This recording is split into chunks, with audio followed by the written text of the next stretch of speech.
Welcome to the Fit Dad Club podcast. My name is Travis Jones. I'm here with Jason Barrett for another episode of the Fit Dad Club podcast.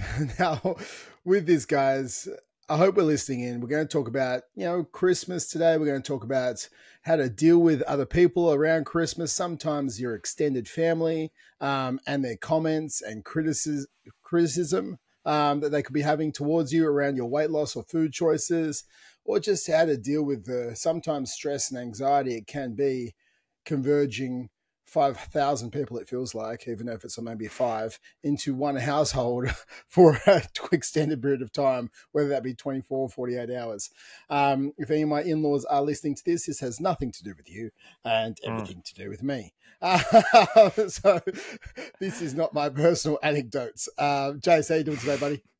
Yeah, I'm good. I'm good. Same thing for any of my in-laws. These are all the theoretical in-laws, right? Yeah. But look, if you hear any of these things and you think, oh, I've said that to someone before, or I've done that to someone in the past, then just maybe consider changing your approach a little bit. Just a bit of friendly, non-committal advice there. But it's dealing with the social pressures of.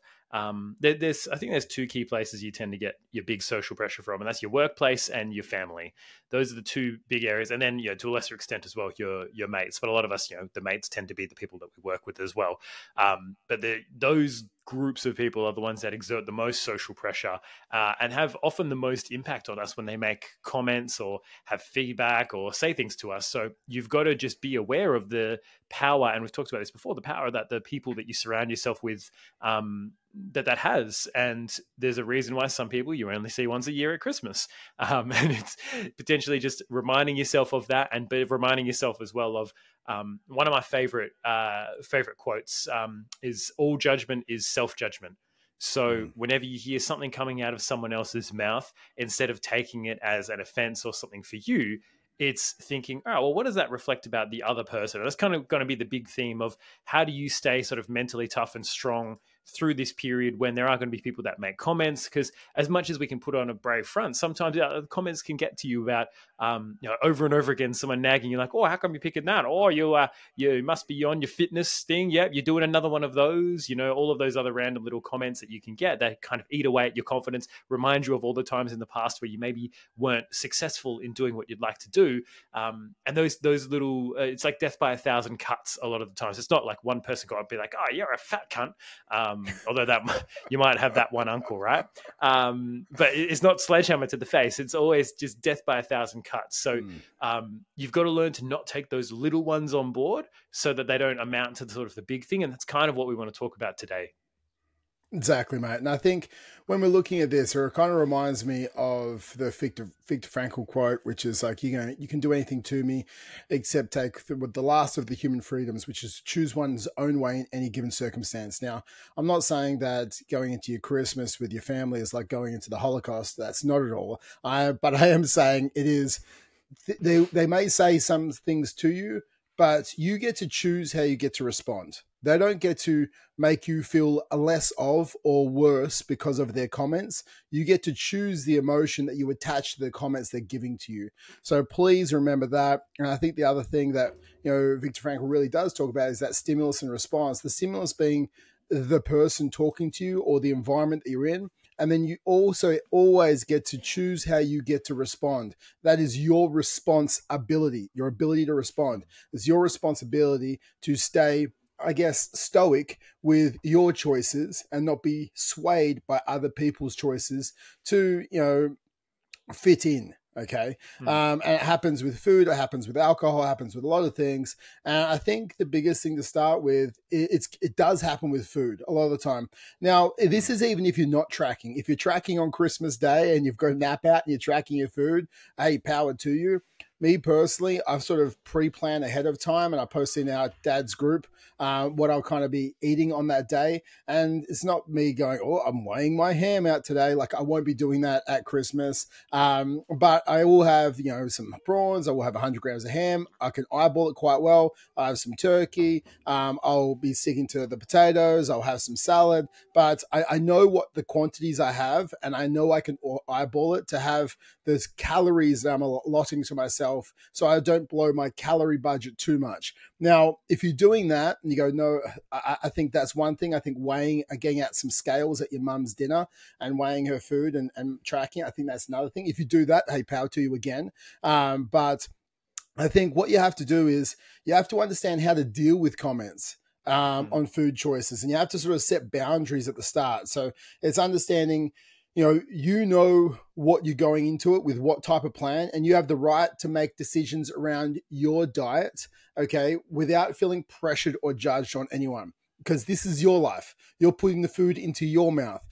People can't pressure you or judge you. And I think that's a big thing that, especially with alcohol, over the years, as I drink less and less alcohol, and I pretty much never drink now. Maybe I'll probably have a whiskey once a month, maybe. And that's like a single whiskey. But like at the start, people would be, try to pressure us. Like, have a beer. What's wrong with you? Like, why aren't you having a beer? Have another drink. Whoa, you're not being fun, because they link fun with alcohol.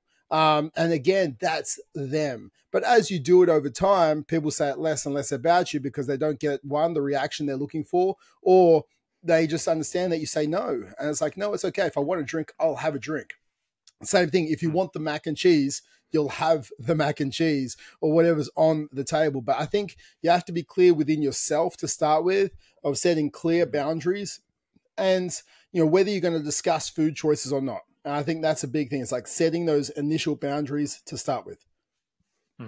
Most people aren't as, they're not as convicted in their judgment of you as you need to be of your food choices.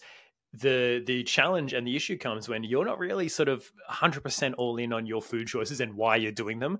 And so if you're wishy-washy, the other person will sense and be like, oh, he just wants to let go. He just wants to have fun. I'll push him so that he finally fucking forgets this for today. And then that obviously causes a bit of a spiral. So you've got to be, and then they're not like usually that convicted, but if they're more convicted and more sure of themselves than you are about, oh, he should have a beer or he should just have a little bit more, and you're not as sure of yourself and not as Trevor's saying, if you haven't set your boundaries as to what am I going to be choosing, where's my flexibility, and you're not willing to, I guess, check in with yourself and say, do I feel like a beer or do I not? Am I feeling like, oh, I really want one, but I've just got to say no, and it becomes this fucking fight all day long, as opposed to just having one and enjoying yourself and keeping it, from becoming a big blowout, which is what a lot of people have that happen when they do try to artificially restrict like really, really hard, and they exert all this willpower and it's a fight every single time to say no. Then eventually that boils over and then you kind of binge, right? So you've got to understand, as Trav's saying, set your boundaries.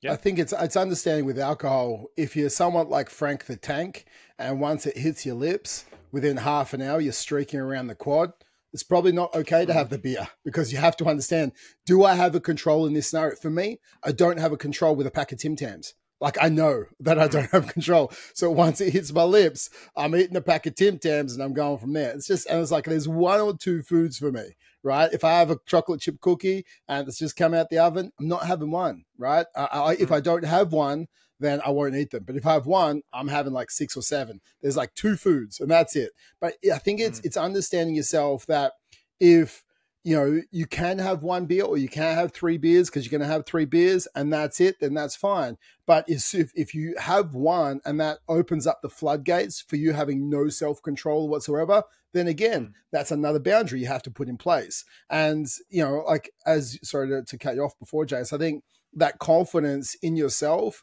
like the conviction in your own choices, needs to be done. I think especially when you're standing at the table and you're like, when you seem stressed about it, that's when people will start to like hammer you even harder. So you're like, oh, I don't know, I'm supposed to be trying to eat healthy. Which one's more healthy, the potato salad or the cauliflower cheese bake? Or, you start sort of like stressing about your food choices at the dinner table at Christmas time. People will start to say to you, man, it's one day. My coach told me to have a cheat meal and blah, blah, blah. And it's like, guys, you don't have to track, okay? But this is about all those people who do want to have some form of control, knowing that the next day they can get straight back on track with their tracking and keep moving forward. So you have to have this like a plan, again, set boundaries. You need to have a plan. You need to have conviction and confidence with your choices. And you can't go into it wishy-washy. Otherwise, you know there's going to be that person who does say something to you, and then you can start to take that into a negative spiral from there. Yeah, my personal, I guess, counter to those people, the ones that do make the sort of the comments. Again, yeah, once you've got these things in place, right? You've got a rough game plan. You're okay with, hey, if I do overeat a little bit, let's say, we've talked about this. Like Trav posted in our dad's group, if you overeat by 1,000 calories, that'll if you overeat your maintenance by 1,000 calories, which for most people would be like 3,000 calories in the day, that would still be like 150 grams of fat, maybe, if your body metabolized every single excess calorie into fat directly, which it doesn't always do. Other than that, it'll probably just all go straight into your muscles because you've been depleted for so long. If you've been on a diet, you'll just get a massive pump the next day. So do some push-ups before you jump in the pool. You'll have a busting pec. Pumped as hell. But if you've got all these things in place and you're, okay, cool, I know I can have a little bit more, and you're not going to be umming and ahhing, my personal response is to be absurdly positive. Like when anyone has like a little negative jib or a jab, or they say something like, are you tracking that, or is that part of your fitness plan? You'd be like, yeah, actually it is. It's gone really, really well. I'm really enjoying it. I've lost a couple kilos so far. I'm really pumped about it. And just going to enjoy the day. And then that's it. And then it's like, it doesn't invite any more comment because they're just like, oh, fuck, he's too positive. I don't want to talk to him. Well, it's someone I can have a bitch about in the corner.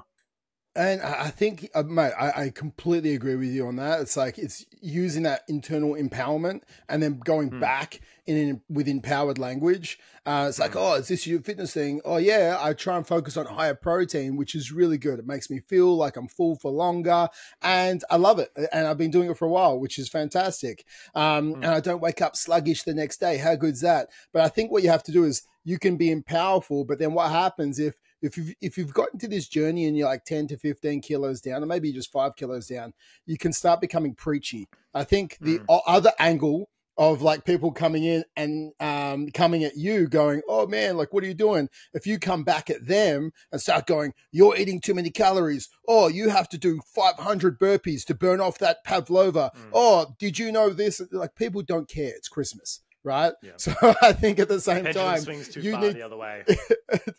Exactly. You can't swing it back and smack them straight in the face. Like, people don't want you to be a preacher because, food choices or dieting is like a religion. And all of a sudden you've got Aunt Janice, the vegetarian, coming at you, talking about how you're killing animals. And you've got, the person who doesn't think that, they're on the carnivore diets there and they're just eating all the ham. And then, you've got all these different dogmas around different foods. So I think if you start preaching, then you just into a food argument, which is then causes further stress. So I think what you have to do is, if people ask, you can then open up a little bit more, and then I'll ask more, and then you can open up more. But it's like, it's not going into your Christmas trying to educate your family about how they're overeating and are fat. I think that is also the other thing you don't want to do, because then you're doing exactly what you don't want them to do to you.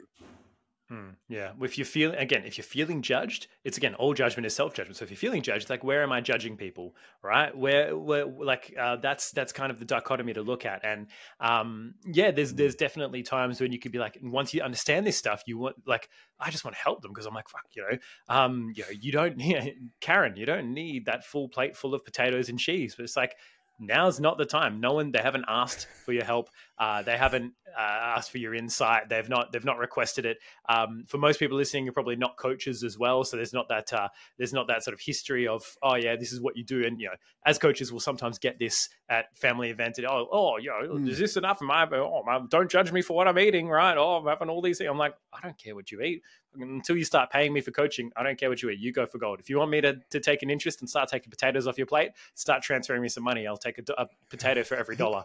We'll get lean in no time. But as Travis was saying, you don't want to be like evangelical about it, because for a lot of people, their food choices, they feel like it's a reflection of them. And they almost take it on as their identity. And especially when they say, I am a vegan, I am a carnivore, I am a vegetarian, whatever. But even beyond that, people think that their food choices are them. And we do the same thing as well.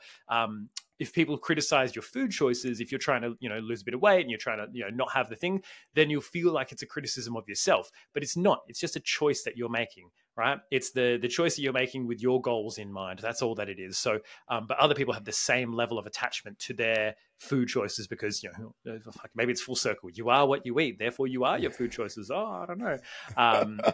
But having that self-empowering language that you use for yourself, and that you just you keep it short, you keep it simple. And one thing I was telling one of my guys when it came to, especially around the workplace, is having an answer preloaded in the back pocket, kind of ready to go, as like almost like your default response when someone offers you something or encourages you to do something.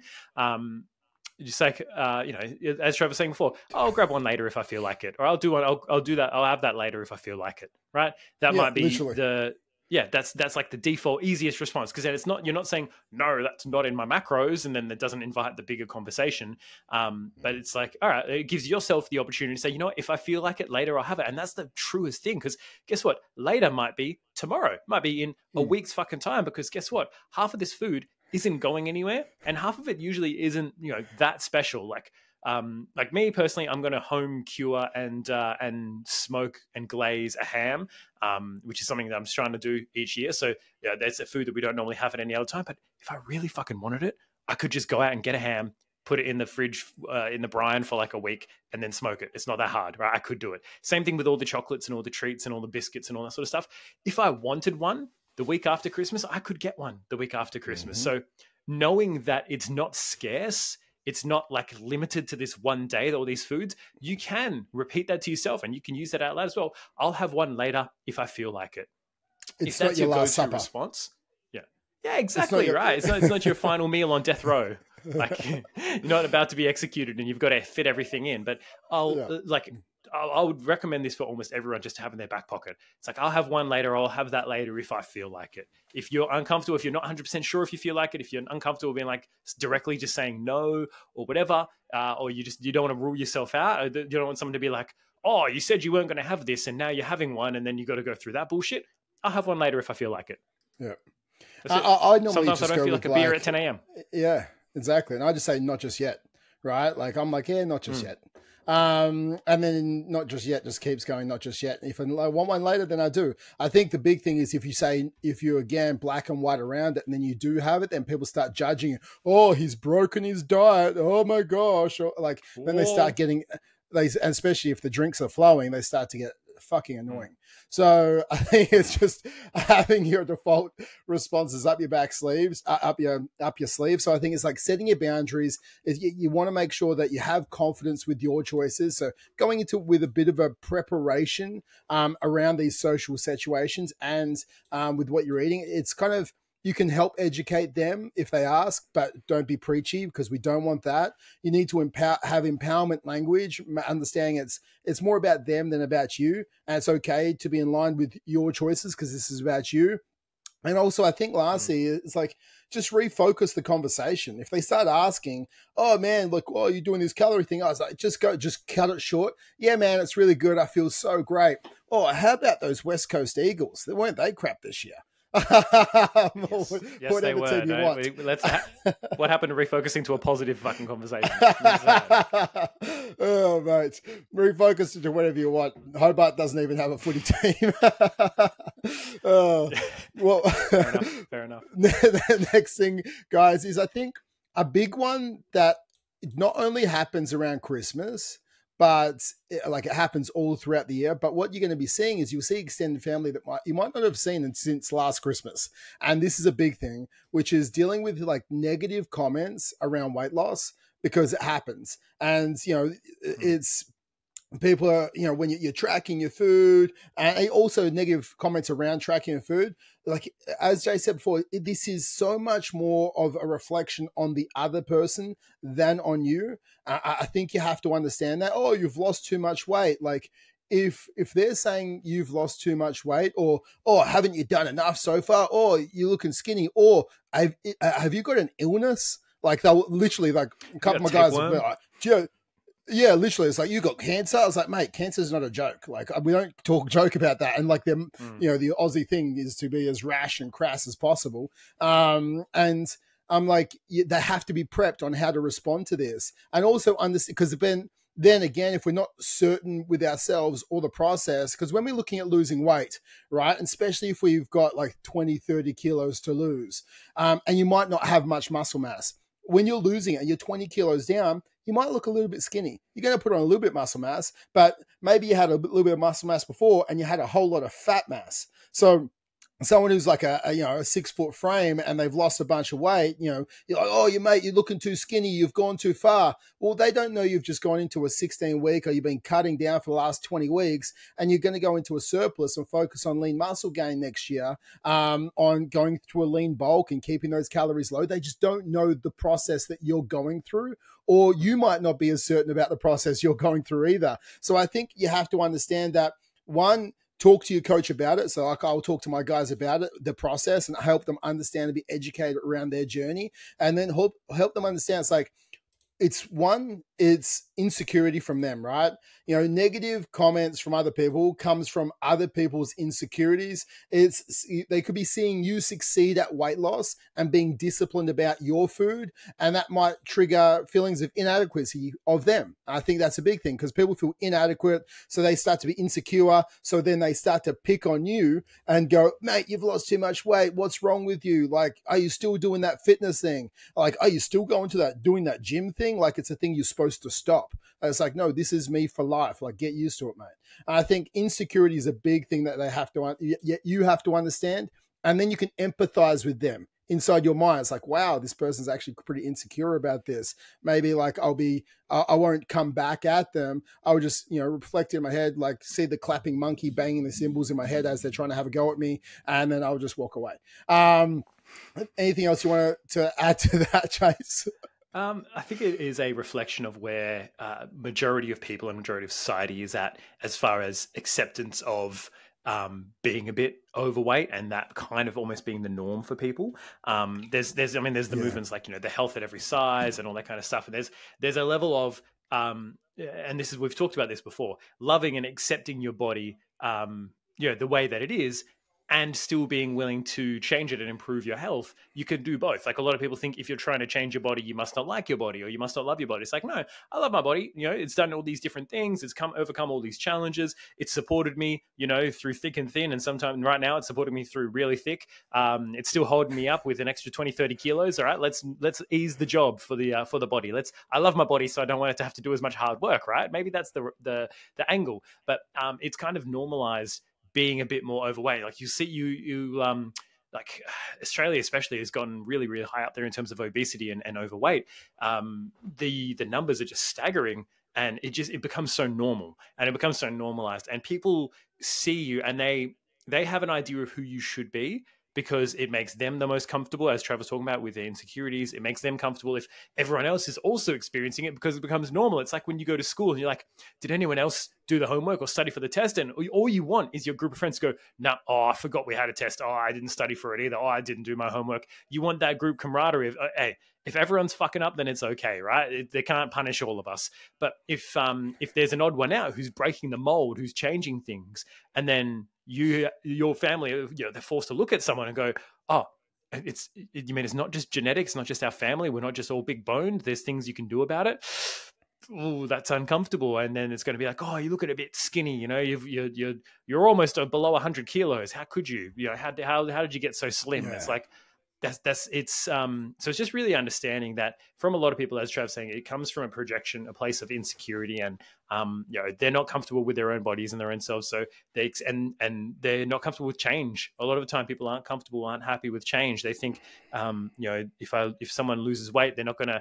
Maybe it's a cousin or a brother or an auntie or whatever. They normally we like to go out to dinner and have a few beers and be friends and hang out, and it's like that's their form of connection, and they're going to lose that because you're not doing that anymore. And there's a lot of deeper stuff from people, and that's why what I kind of tend to think about when someone is projecting and saying something like, and I wonder where this is really coming from. Obviously, don't say that out loud unless you're a trained psychologist and you're ready to get into a session with them. But I wouldn't recommend saying it out loud. But are you projecting right now, Jace? Are you projecting your insecurities upon me? Is my weight loss making you feel self-conscious? Like, It's definitely not the. How are your issues with your mum today? Like, let me know about them. Yeah, it was like go full Tony Robbins. Well, what's your relationship with your father? It's like, oh, here we go. No, that's pretty much it for me. It's like just understanding. Yeah, there's going to be there's just going to be some stuff for people. Like there's all sorts of deep seated things that go on. It's your journey is your journey. It's no one else's. You and your coach are the only ones that can really be the critiquers of your journey and your process. And that's the way it should be. And that's the way you should keep the focus. Like you can kind of lose perspective when you're around people who are always bigger all the time. All of a sudden seeing your six pack and having your face, come in at the neckline and be a bit leaner is weird because no one else has that. Everyone else has puffy cheeks and a double chin. So you've got to keep your goals front and center. I think like when we look at it, Jace, it happens with money and also happens with like getting quite fit. And it also happens with really great relationships, right? So, say you've got like 20 kilos to lose and you lose the first 7, people are really happy with you. It's like, oh, good work, Jace. Like you lost your first 7 kilos. You might be really good. And then all of a sudden, Jace loses the other 13. He has abs. And they're like, oh, he must be on steroids. He must be like not eating at all. And they start to actually demonize when people get to the upper echelon of the goal. It's like, because 1% of the population has abs, right? So if you have abs, and the same as like if you make $1 million, oh, he must have ripped people off. Oh, he never sees his family because he works so hard and that's how they make money. Or if your relationship's really good, they're like, oh yeah, but I bet they haven't slept together in 3 months. Like you'll start to like when you start to like achieve goals beyond what people are happy for you to achieve. So they want you to achieve, but just not too much to make them feel uncomfortable. And then if you achieve too much, they'll pull you back down, or they want to pull you back down to make themselves feel better. So it's understanding that it's nothing about you. It's everything about them. I think that's a big thing, especially if and only ever happens when you surpass their expectations of what you should be achieving. Okay. Remember, that's it.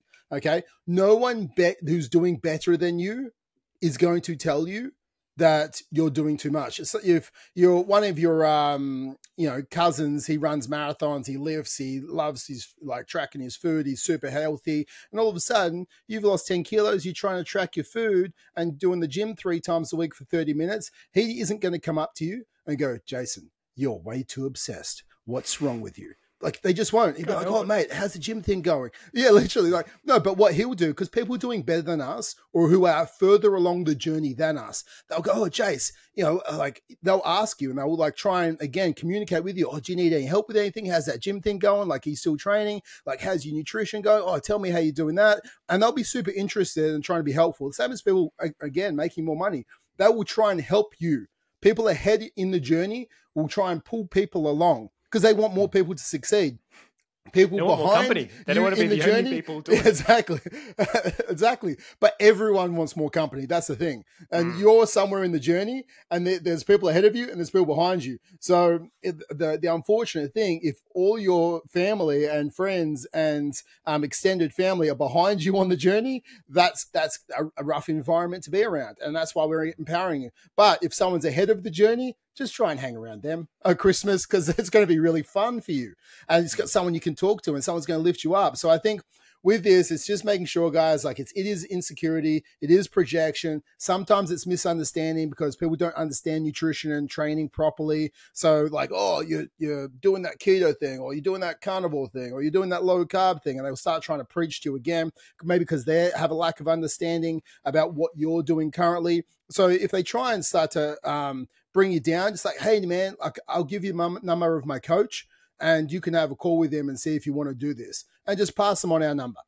Yeah. And just cut the conversation. Yeah. Pass them on to the podcast. Like, just saying like, oh, no, look, yeah, exactly. It's like hands off the wheel. It's not my stuff. I'm just listening to these two guys, they're dads, they're from Australia. It's two guys. Yeah. Yeah. They're the ones they try and help me out. I'm just following it. I'm getting results. What the fuck? I don't know. Yep, exactly. They're my Google Maps, and I just listen to them and follow where they tell me to go. So I down in 300 calories. Exactly.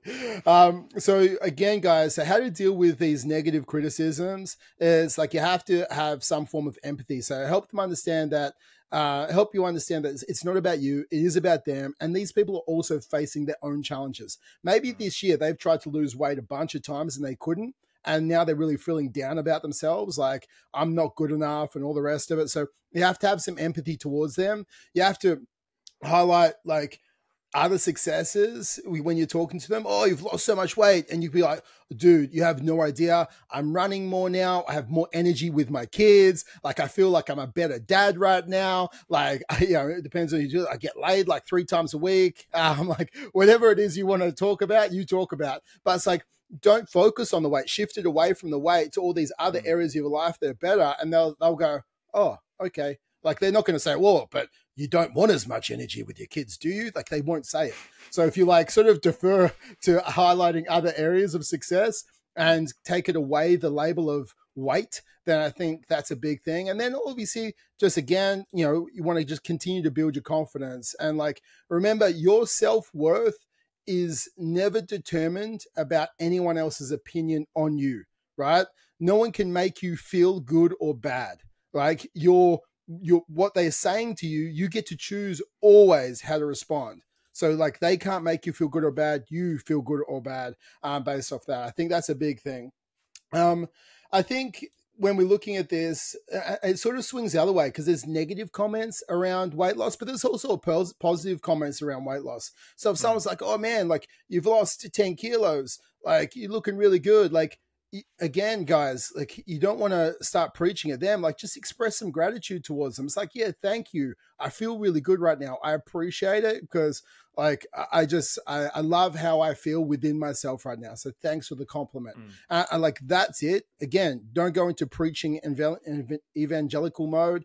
As Jay said, I think also it's making sure that we have, again, these boundaries about what you're going to discuss and what you're not going to discuss, because again, it's like about you and your coach, and that's who the journey is, and maybe your wife. Okay. I think it's really understanding that and always focusing on the non-appearance-based achievements that you've had. Like I've had guys like run marathons, do ultra marathons, hit 10K PBs, run 5Ks, do their first 2Ks ever. Jace ran 1.5Ks the other day. Like, no, I'm joking. You hit 3Ks. 3Ks. I'm pumped to do another one today. I might do 3.5. I'll see if I can find a trail or a route that does that.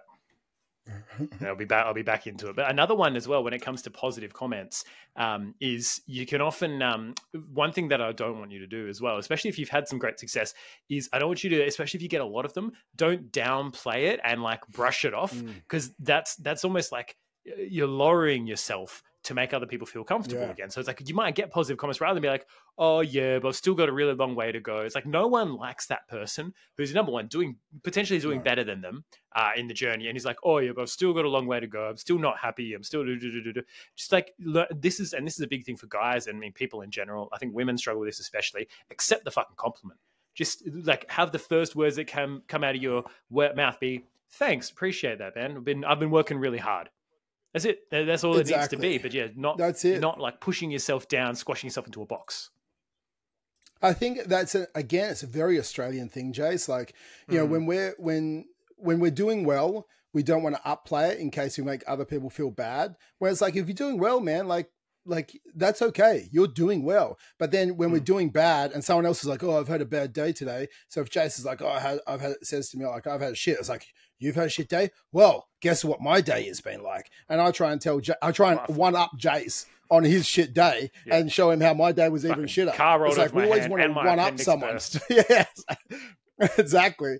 So we always want to one up someone on the bad stuff, except we're afraid of even just taking a compliment on the good stuff. So let's like have a conscious effort to reverse the negative self-talk and also downplaying the achievements that you have had, because of a lot of the time we fall into a void of unfulfillment when we do that, because we aren't at our goal yet and we downplay what we've achieved so far. So we're somewhere in this like, the unpromised land, and we're like, oh, like I just don't feel good.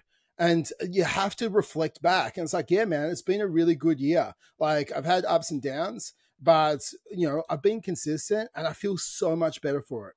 And like, you have to actually and you have to do this to yourself as well, guys, this year on your projection over the year, like we talked about last week. like, don't downplay how good you've been this year. If you've managed to do 2 workouts a week every week on average, instead of last year you did none, like, that's amazing. You're going to be like 100 workouts deeper. Your future self is thanking you for that. So it's like, if you've lost 5 kilos only this year, if you've lost 10, if you've lost 2, well, you lost 2 more than last year. Do that over the next 10 years. You're 20 kilos down. Good work. Like, it might be slow progress, but progress is better than no progress, right? So I think it's making sure we have that. I think, again, guys, so we've talked about dealing with negative comments, positive comments. We talked about food choices. I think it's just general stress on days like this.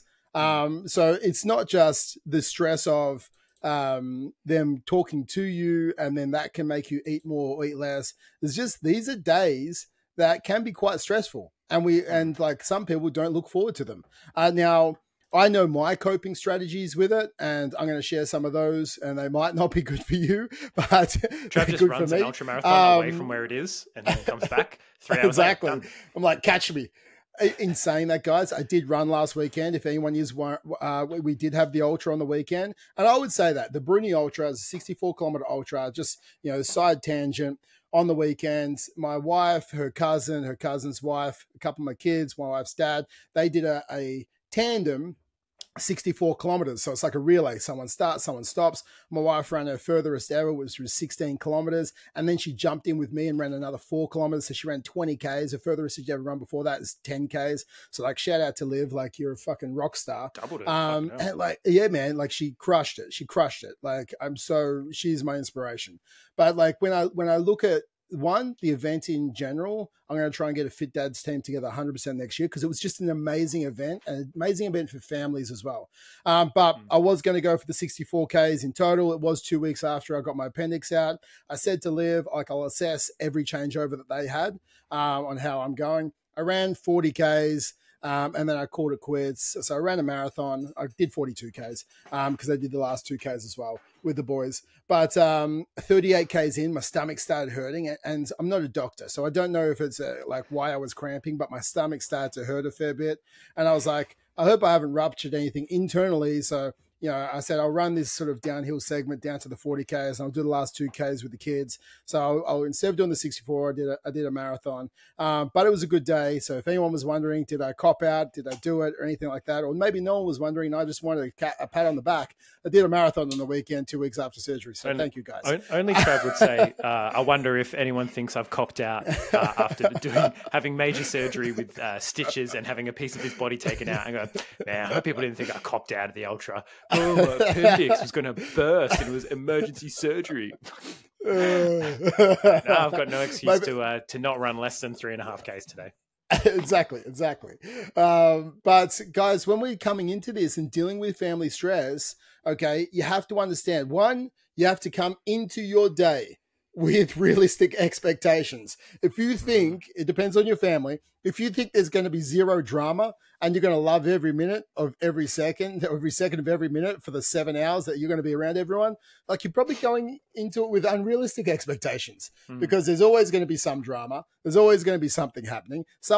Uncle Bob's always going to say something inappropriate. Like, everyone has someone that's going to do something that's ridiculous. I think if we go into it with unrealistic expectations, like someone's not going to comment on you and your body, it's like, I think you have to expect it. And if you expect for the worst and hope for the best, or whatever it is that's saying, then we can deal with it quite easily. So you need to come into it with realistic expectations for the day. And if you can do this, then we can sort of approach it with, like, when things don't go to plan or someone does say something to me, I know how to interact with the stressful situation. And I don't, and again, guys, we're running at, say, like a baseline, okay? And when someone says something to us negative, we decrease our frequency and start to feel negative-based emotions. We're not talking about food here, and we're not talking about training or your weight loss. We're just talking about in general with stressful situations or negative situations, right? So you're running a baseline. Someone says something negative, we go into low frequency. When we feel low frequency emotions, we either want to do one or two things, right? We want to either blunt the emotions, which is overconsumption of alcohol, because that means you feel nothing, or we overconsume food, which are going to give you that spike of like dopamine, which is going to make you feel good. So we either blunt emotions altogether, or we try and do something that's going to make us feel good, which for most Australians is eating a lot of more food based on the obesity and overweight percentage of Australian population at the moment being 68%. And with guys over 45, I think it's approximately 80%. So 1 in 5 dads are overweight or obese now. So like it's quite insane. So I think you have to go into it with realistic expectations. And then because you understand you have these expectation that something's going to happen, then you need to have a plan in place for this. So our plan isn't to just get blind drunk and say something inappropriate back to Uncle Bob. Like, I don't think that's the right plan of attack. I think the right plan of attack is having ways to deal with it, right? You know, you go for a walk or disengage in the conversation. Like, you could go play with the kids, right? Like my go-tos, Jace, I'm going to tell you my go-tos. Whenever I'm at really any functions, because people, any functions, right? Literally any functions. People who know me, like I'm actually quite introverted. Like I'm an ambivert. Like I chose a profession, which is I'm coaching like 20 people at a time with huge high energy. And I'm doing like podcasts with you and that's why I'm not on social media as much at the moment. Cause like when I give so much energy out, like I don't have as much energy to then relay back out. I need to have uptime and then I need to have extreme downtime. And if I have too much uptime, for me, it actually causes a bit of anxiety and I don't like it. And this is exactly the same in these situations for me. Cause like a lot of people to me is like 10. Okay. And if I'm around like 10 people, I'm like, I need to disengage because I can't deal with so much noise around me. I think I'm on the spectrum, maybe. I don't know. Like too much noise, even when I'm in the car. Like if like the radio's on and something else is happening in the back seat, like I can't deal with two noises at the front and behind me at once. Like it causes me like some form of like stress or anxiety. So I'm like always turn one down. But too many people gets me going. So I'm always the guy cooking the barbecue because you know what? No one stands around the barbecue except one other person. So I am always the barbecue guy. Like I'm like, no, I'll cook the barbecue. People like, I don't want to chat. They're just like 100%, man. I can turn them. Yeah. Yeah, literally. Exactly. And like, I'm always a person, like the day I had my appendix out, like that night, it was my cousin's 40th. I was like, I still cooked the barbecue that night because it was his 40th party. I know I didn't want to be around him. I was like, no, I'm going to stay at the barbecue. No one's going to be around me because I'm not in the mood because I had surgery like 6 hours earlier. But I was like, I'll always cook the barbecue because there's going to be 1 or 2 people around me and that's it. So that's my go-to there. My next go-to is going to play with kids. Like I can deal with kids way better than I can deal with too many adults, right? Because I can be the joker. I can play around with them. I can run around with them. I can go down the water slides. I can make them laugh, make them happy. I'll kick the soccer ball with them. Like, and no one ever judges you for just going off and playing with the kids, right? Because you're the guy that was keeping them allowing to eat the food and drink the alcohol and their kids aren't bothering them. So like you're the great uncle. So I think it's like my go-to is go play with kids, go cook the barbecue. And the other one for me is like, people know now when I've had enough, I'll just go sit by myself. Like I'll just go lay down on a couch somewhere or go lay down in a bed. Where's Trav? He's going to have a nap for half hour. Like if I've had too much and I've had too much, stimulus coming in, I will disengage from the stimulus for half an hour so I can actually re-engage properly. Because if I try and push it too far, then I just become a grumpier version of me. So because and I'm aware of this, and you have to be consciously aware of this, and because I know where I'm at, I know when to disengage so I can re-engage as the best version of me again. So those are my go-tos anyway, mate. Yeah, I think the biggest thing that stuck out to me is knowing yourself, right? Knowing your own patterns, knowing your own cues and the things that you can and can't tolerate. I would cook the barbecue personally because I'm a cooking nerd and I wouldn't trust anyone else to actually get it right. So that's why I'm at. Speaking of barbecues, predict a rant coming out from me about sausages and how shit they are for everybody. I've had at least 3 conversations with dads who've been like, man, sausages are fucked. I was like, yeah, you have between 6 and 8 sausages in a day. Let's say you have 3 or 4 for breakfast, or 3 or 4 for lunch, 3 or 4 for dinner. That's 2,000 calories. That's your whole fucking day just in sausages, and you're still hungry. That doesn't count the bread. That doesn't count the potato salad. Because no one has one sausage. You don't. No, no one has one sausage. 100%. Exactly. Unless you've got 8 sausages for 8 people, you just plan them exactly right. It's not happening. But for me, I think it's knowing yourself and knowing what is my bandwidth, what is my tolerance for this, and honoring that, and then also just like not bullshitting, not trying to make up excuses for people. You might have to go into another room and just sit down, just maybe if it's even play on your phone for a little bit, if that's like what you want to do, or just like scroll the social media just to take your mind off things, or just sit and close your eyes for a bit and breathe and digest the food or whatever. And someone's like, oh, what's wrong? Are you okay? I was like, yeah, I'm fine. I just need a moment. You can just decompress. There's a lot going on today, and Christmas is always going to be, for a lot of people, it's going to be relatively stressful until you get especially for us, we've got a 1-year-old, we're driving from one house to another house, and we're going to have our Christmas morning, and we're going to have another Christmas lunch, and then we're going to go from Christmas lunch to Christmas afternoon/evening, all hoping, fingers crossed, my daughter sleeps in the 45-minute car ride from one house to the other house.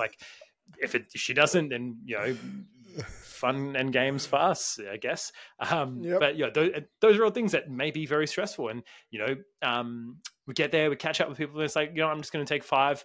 Even if it's just like, hey, I'm going to run to the bathroom. Sit there, lock the door, find the private ensuite bathroom in the back of the house, and just sit there for a couple of minutes, right? But I think it's just honoring yourself and knowing, hey, if I need to take some time, knowing what does de-stress you. Maybe it's jumping in the pool if you've got a pool, as Trevor's saying, kicking the ball with the kids, going for a walk even, but just finding somewhere where you can sit down and just take a load off for a second, or just a quieter area of Christmas where a couple of people are just sitting down and you just, sit down, grab a bottle of water, chill for a little bit, but just know yourself, know what works for you, and don't be afraid to, you don't have to justify it, but just, be honest and be like, it's just getting a bit much for me. It's been a real stressful day. I just want to take a couple minutes before I get back into it, because, I need that time before I'm going to be my best self. Mate, 100% agree with you. I think, again, you hit the nail on the head. I think it's knowing yourself. And then when I do disengage, it depends on the stimulus. I personally won't scroll on my phone if I'm trying to disengage, because then it doesn't allow me to just de-escalate the noise that's in my head. And again, I don't know what other goes on people's other people's heads. I know what goes on in my head, and it's just constantly turning a million different things. So I'll just put on go to YouTube and I'll put on just some whale music or some ocean music. And I'll just play it next to me, and I'll set a time for 10 minutes. And I'll just close my eyes. And if it's a nice summer day, I'll just go lay down literally in the shade, listen to some whale music, and I'll feel great, because I've completely disengaged with anything other than just being still for 10 minutes. And just being still from 10 minutes, I'm not saying you're in a fight or flight mode inside Christmas, but you're in a hyper aroused mode, right? So especially if you've got young kids and lots of young kids and lots of different conversations. So all we're trying to do is just take you down just a little bit, right? Just take you down a peg, and just being with yourself and just breathing and focusing on, you do some box breathing, breathe in for 4 seconds, hold 4 seconds, breathe out for 4 seconds, hold for 4 seconds. That will completely bring you down to equilibrium to allow you to engage and just truly love your family again and appreciate it. It's remember, guys, trade expectation for appreciation, right? I can't remember the full quote. Jace probably will, but I think if we appreciate the love that our family has for each other, and we take away the expectations on them, we'll enjoy the experience so much more. You appreciate the fact that they're there with their kids to spend time with you, right? You have to appreciate that. And I think that's a big thing we need to lead into this day. It is the day of giving, and it is the day of being present as well. And it's the day of appreciating your family. And, if you don't have family and you're doing it with your friends, it's appreciating the people around you. I think that is a big thing. The 2 key things that tend to spoil moods and events and anything faster than anything else is unmet expectations and crossed boundaries. Those are 2 things that tend to be the biggest issues in terms of from an emotional relationship perspective, but even from an event perspective. And that's the thing that me and my wife have talked about a lot is, number one, trying to make Christmas as stress-free as possible for the future. Like eventually get to the point where it's like, hey, open, anyone wants to come can come. We're not putting big boundaries and around, oh, you can't do this and no one can do it. It's like, hey, we'll just keep it open, come from 10, leave at 6. That's the open house, whatever. That's the ideal. That's the lovely expectation scenario we've got. But not having crazy expectations around, we have to be here at this time, or we have to have this much here, and then we have to do presents at this time, and then we have to do this. Like all of those rigidity rules, like when they eventually, everyone has a plan until they get punched in the face.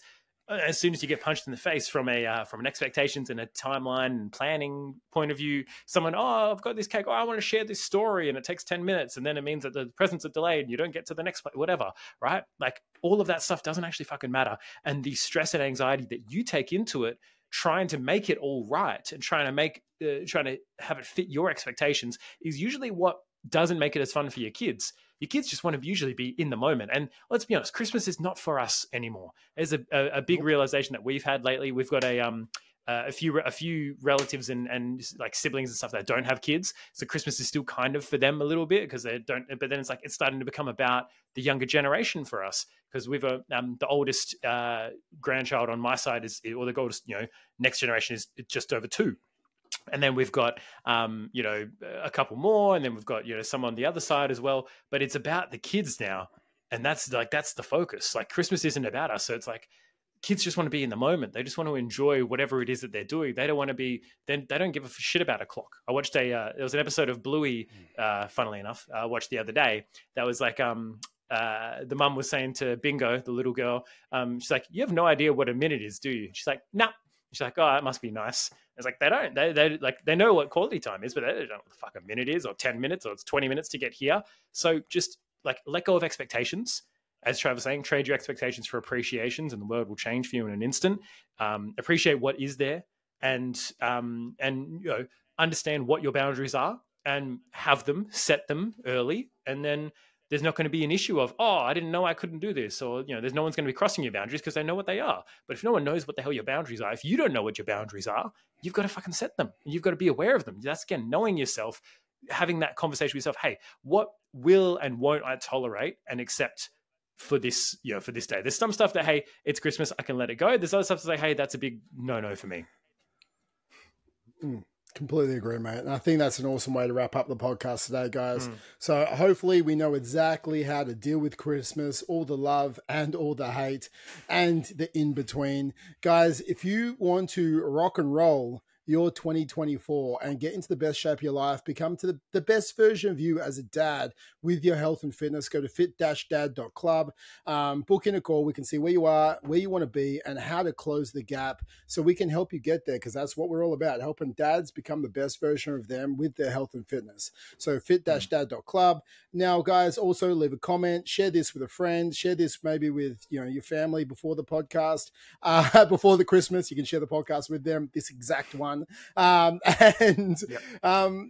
you want any other podcasts, guys, reach out. Let us know what topics you want us to do, and we are always happy to oblige and have a conversation every single week about helping you become the best version of you. So that is it from me. Peace out.